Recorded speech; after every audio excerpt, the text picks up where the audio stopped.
Hey guys, welcome back to my channel. Today's topic is how are you mentally? So we're talking about the mental and we're going to discuss that with my friend Marty. Peace and love. So the first question is how are you? How are you feeling? How are you mentally? I would say mentally I'm stable. I'm content. I'm in a good space right now. There's always room for growth, but right now, closing out the year, I want to say I'm pretty solid. Solid. How about you? I'm okay. You know, I be dealing with depression or whatever. So, you know, just trying to deal with it. And Are you dealing with it? Are you handling it? Or are you accepting it? I am, I guess you could say dealing with it and kind of accepting that it's kind of just a part of me now. That's the first step. That's the first step. As long as you can Yeah, acknowledge but I always that thought it's that there, it was going to go away. you have to make it go away. How? I Time. try. Yeah, Time. time. Time, affirmations, positivity. I feel like it always come back. You know, you can be on like a good, and then it just goes bad. But life is a circle. It Everything is. gonna circle back. So when it's coming back, one defense that you can use is knowing that it's coming. Start deflecting it. Start speaking affirmations. Start doing things that you love. Because in life, we always try to please the other person. We always try to make sure somebody else is good before us. So you think about it, you get ready to have company, what's the first thing you do? Start cleaning up because somebody else coming. So it's for somebody else rather than it be for you. But knowing that you got somebody coming over, oh, let me go ahead, let me set this up because I want this to be a certain way for me. This is how I'm gonna feel comfortable. Put yourself before the situation. One thing I always tell people is always put the positive before the negative. You'll never see the negative result. But that's what I started doing whenever I first, well, I ain't gonna say when I first noticed because I let it get to me for a while, like years, and then I started journaling and actually, because I just got tired of the negative, so I started like thinking positive. But I feel like that don't work sometimes. And sometimes you just let it do what it do. And I might manifest. lay in the bed for a week. And don't do it. So the next time you hop into that and you're laying in bed, try to find something happy. Try to find something joyful. Try to find something you find pride in, because you're allowing whatever cloud that is to hang over you for a week. 24 hours is the most it's going to get out of me. Then it's the next day. What else I got going on? I'm not going to reflect on so much of the negative that there's so much I could be doing right now. If it's negativity in the house, okay, I'm going to stay out of somebody else's house just so I can clear my head, because that space is contaminated now.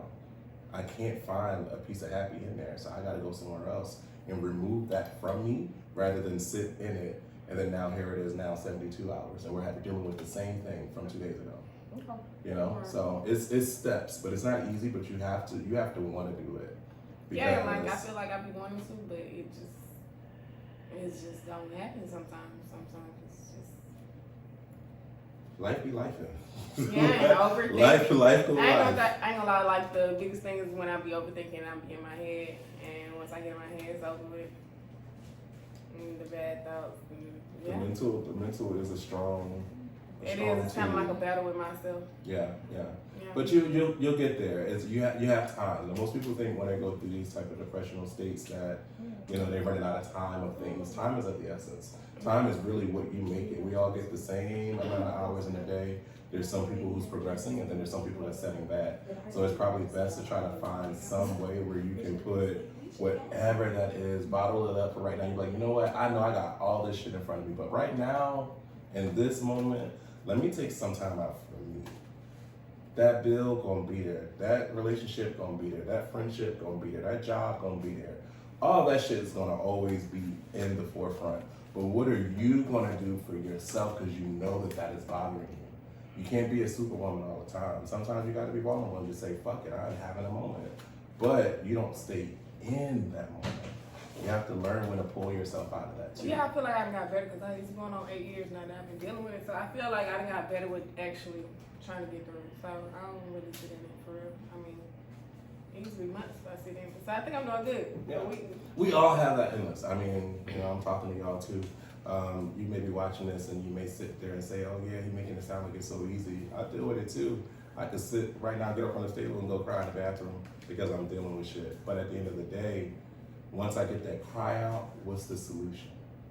If you want a problem to stay a problem, you have to fix that. but you have to want to see a solution to relieve yourself from that problem, because it's gonna be there. It's gonna be there until you do something about it. You can't depend on nobody to make something better for you. You gotta do it, because with that person doing it for you, guess what? You're in debt to that person, because that person did something that you couldn't do for yourself, but you could do it if you put your mind to it. That's why the mental is so strong. We don't give the brain enough credit, but that's another conversation. Okay, you're right. So I have another question for men. So why do men feel like they can't open up? Why they can't express their feelings?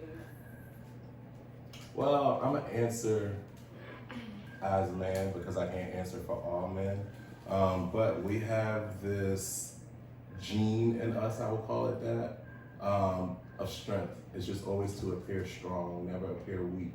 I mean, I started off as a kid, falling off the bike. You wanted to cry so bad, but you had your dad, your mom, your cousin, your aunt, your granny. Get up! What are you crying for? Da, da, da. It's the emotion of feeling weak or something like that. It's just something we're not supposed to carry, but it needs to be broken. Yeah. You know, sometimes we bottle up hurt because we're in fear of what somebody else may think of the situation. Or I'm not supposed to cry.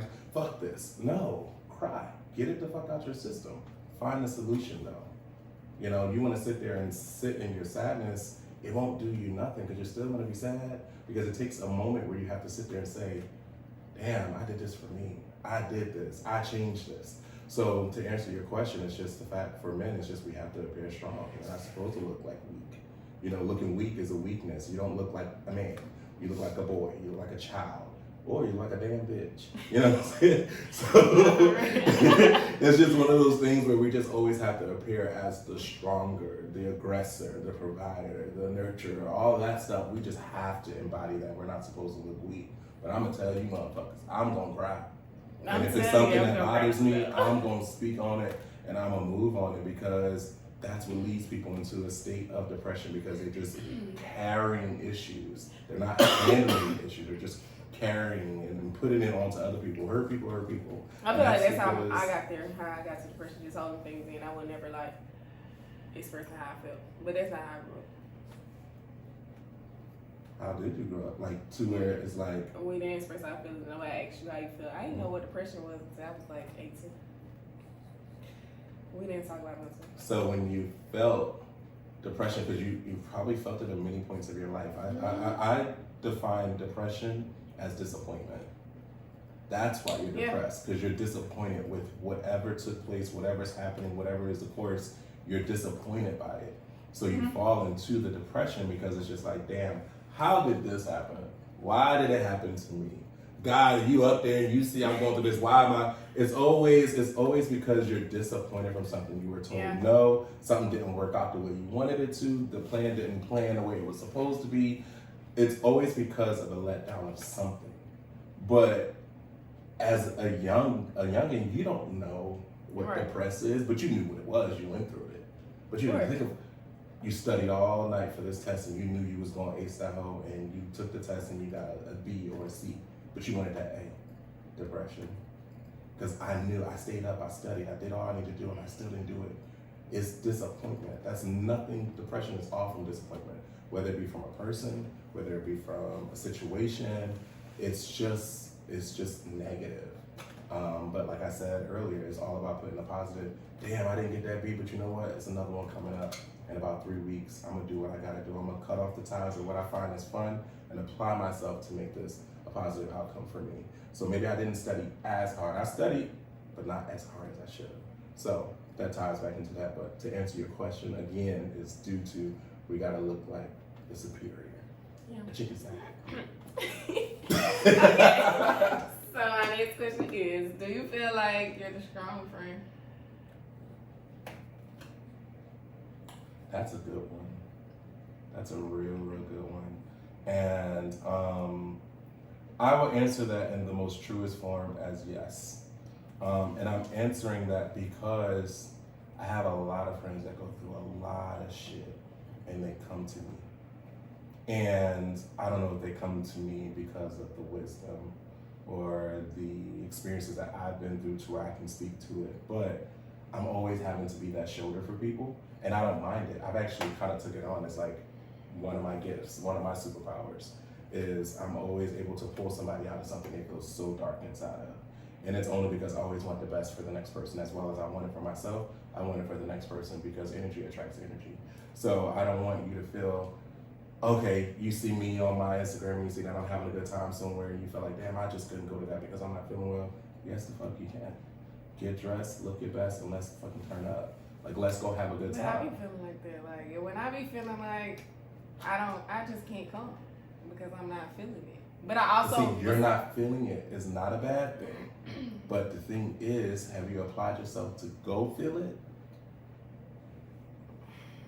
That's the thing. You're just immediately going to the negative. Oh, I don't feel like it. I just feel like this, sometimes like I can actually get out the bed and fake it or come around people. That's not faking. Erase that. It's not faking. You're trying. I'm trying to come around people, but I feel like sometimes it gets so bad and I can't go around people because I don't want my energy to rub off. Because people can tell, like, Shabria, what's wrong with you? Mm-hmm. Nothing. But see, take that reward right there. You applied yourself. Yeah. That's the credit. You ain't got to stay the whole time. When people start asking you, hey, what's wrong? That's only going to make you feel at worse. So you know what? At that moment, be like, hey, y'all, I'm going to go ahead and I'm going to head out. You gave all you could at that moment. Because you're going to sink deeper because now all the energy is turning to you. And now you're feeling like that's when you got to fake it. Yeah. Because everybody like, oh, they don't want me to feel bad. I feel bad. Oh, Jimmy, come on. Oh, you want a shot? Oh, it's your song. And it's just like, oh, I really don't feel like that. I just want to be here. I just want to be present. Yes. I ain't got to do the most. I just want to be in the moment. And this is me in the moment. I always do the most. Well, the most ain't that bad. The most can be that bad. the most can be enjoyable. Because my thing, when I'm going through, I really like to isolate myself. And I feel like that's a coping method for me. But also, alcohol is a coping method too. A real bad one. A real bad one. Real good. I feel like I was just on liquor too bad. And I feel like, because that was the only time I felt happy. So that's what I was running to. So I feel like that's not why. Like, I don't want to have to drink to feel happy. So I'd rather isolate myself. Isolation can be good sometimes. It can, but only if you're doing the homework while you're isolating yourself. You can't isolate yourself and just be in your cocoon and not do anything to help your problem. Because that's just is backwards behavior. So like if you are feeling the ways and you're putting yourself out there and you go put yourself out there and it's like being an introvert and an extrovert. I am so far away from an introvert, but I have introverted moments. Like I thrive off being social. Like for all y'all watching and be like, oh yeah, he always outside. I'm not always outside because I have to be.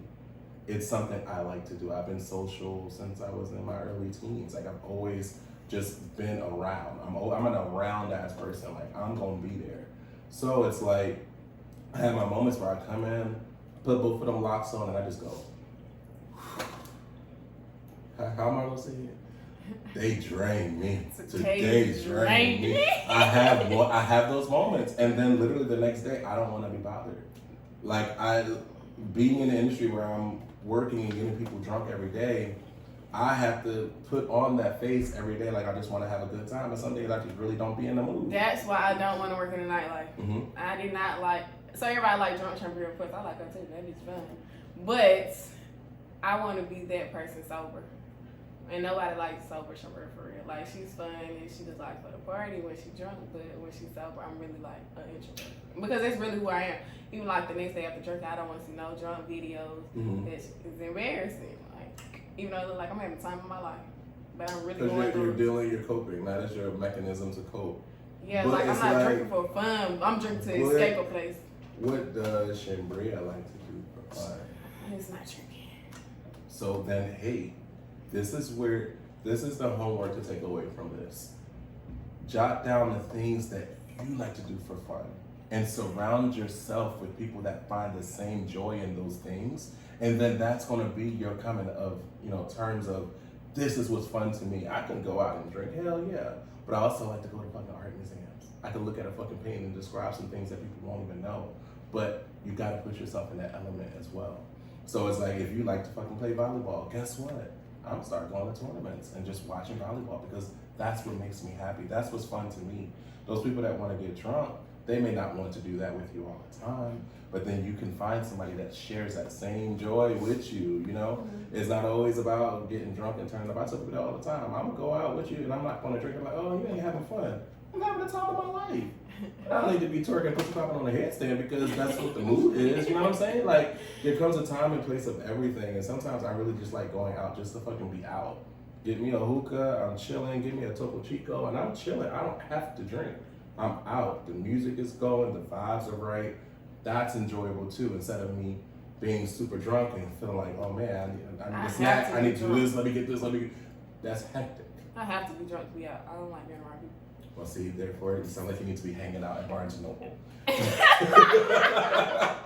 Not a happy hour, man. It's not good happy hour for you. But I mean, like in reality, like to jump back into like the whole question itself too, is just like I feel like everybody needs a strong friend. It's so true. Everyone needs a strong friend because that strong friend gonna tell you how it is and how it's gonna be. And like that meme and that saying that's been going around the past couple of years is, I don't give a fuck if you're mad at me. I'm gonna tell you what it is. I'll talk to you tomorrow.